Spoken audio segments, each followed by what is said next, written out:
Hello guys, magluluto tayo ng isda. Magsasabaw tayo ng isda para sa ating tanghalian. Yung isda pa rin na binili namin kahapon guys. Lutuin na namin kasi ayaw ko yung nagtatagal sa freezer ang pagkain.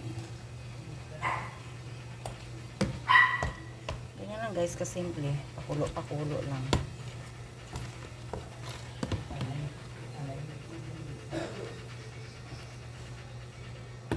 Kasi naghanap ng sabaw ang aking Unica Iha. Yung iba pinarito na natin para maubos na ngayong araw. Yan, ganyan na guys. Kasimple-simple lang. Pinakulo na natin lahat ng mga ingredients. And special dyan yung tanglad. Masarap pag may tanglad.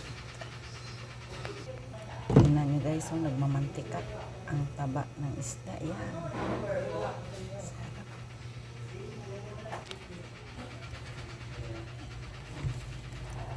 Ilagay na natin ating dahon sili guys.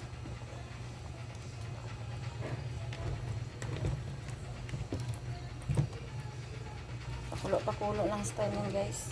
Ganyan lang. Pag kumulo, luto na. As in, sarap-sarap ng sabaw. Ayan.